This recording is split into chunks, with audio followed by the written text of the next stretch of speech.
Hi friends, ഇന്ന് നമ്മൾ തയ്യാറാക്കാൻ പോകുന്നത് നമ്മുടെ കോഴിക്കോടൻ ബീച്ചുകളിലൊക്കെ കാണപ്പെടുന്ന കാടമുട്ട ഫ്രൈ ആണ്. ഇന്ന് നമ്മൾ തയ്യാറാക്കാൻ പോകുന്നത് വൈകുന്നേരം ചായക്കൊക്കെ പറ്റിയ ഒരു ഐറ്റമാണ്. ഇതെങ്ങനെയാണ് തയ്യാറാക്കുന്നതെന്ന് നമുക്ക് നോക്കാം. അതിനായിട്ട് ഞാൻ 2 പാക്കറ്റ് കാടമുട്ട എടുത്തിരിക്കുന്നത്.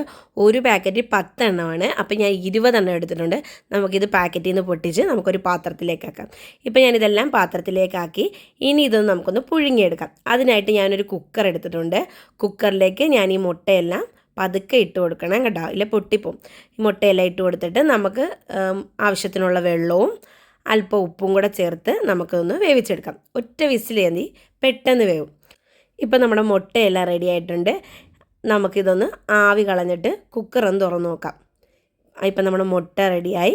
ഇനി നമുക്കിതിൻ്റെ തൊലി കളഞ്ഞ് മുട്ടയെ മാത്രമാക്കി നമുക്ക് സെപ്പറേറ്റ് എടുക്കാം.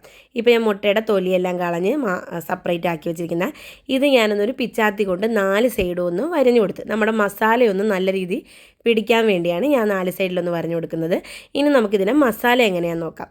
അതിനായിട്ട് ഞാനൊരു ഫ്രൈ പാൻ എടുത്തിട്ടുണ്ട്. ആ പാനിലേക്ക് ഞാൻ അല്പം എണ്ണ ഒഴിച്ച് എണ്ണയൊന്ന് ചൂടായി വരുമ്പോൾ അല്പം കറിവേപ്പില ഇട്ട് ജസ്റ്റ് ഒന്ന് ഇതായി വരുമ്പോൾ നമുക്ക് പൊടികളൊക്കെ ഇട്ട് കൊടുക്കാം. പെരിഞ്ചീരപ്പൊടി, മഞ്ഞൾ പൊടി, കുരുമുളക് പൊടി, ചിക്കൻ മസാല, മുളക് പൊടി, പാകത്തിനുള്ള ഉപ്പ് ഇത്രയിട്ട് നന്നായി നമുക്കൊന്ന് വറ്റി കൊടുക്കാം. ആ പൊടികളുടെ ഒന്ന് പച്ചമണം മാറുന്നവരെ ജസ്റ്റ് നമുക്കൊന്ന് വറ്റി കൊടുക്കണം.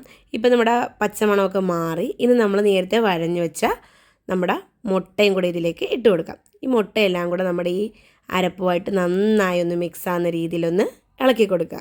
ഇപ്പം നമ്മുടെ മുട്ടയും അരപ്പും എല്ലാം കൂടെ നന്നായിട്ടൊന്ന് മിക്സ് ആയിട്ടുണ്ട്. വരഞ്ഞു കൊടുത്തപ്പോൾ മസാല നല്ല രീതിയിൽ ഉള്ളി പിടിക്കും. നന്നായി മിക്സ് ആയിട്ടുണ്ട്. ഇപ്പം നമ്മുടെ കാടമുട്ട ഫ്രൈ റെഡി ആയിട്ടുണ്ട്. നമുക്കിനി ഫ്ലെയിം ഓഫ് ചെയ്യാം. ഇപ്പം നമ്മുടെ കാടമുട്ട ഫ്രൈ റെഡി ആയിട്ടുണ്ട്. നമുക്കിത് വൈകുന്നേരം ചായക്കൊക്കെ പറ്റിയ ഒരു ഐറ്റമാണ്. എല്ലാവർക്കും ഇഷ്ടപ്പെടും. മക്കൾക്കൊക്കെ ഒരുപാട് ഇഷ്ടപ്പെടും. ചിലപ്പം കാടമുട്ട പുഴുങ്ങിയത് ഇഷ്ടപ്പെടാത്തവരൊക്കെ കാണും. നമുക്ക് ഇതേപോലെ ചെയ്ത് കൊടുത്താൽ മക്കൾക്കൊക്കെ ഇഷ്ടപ്പെടും.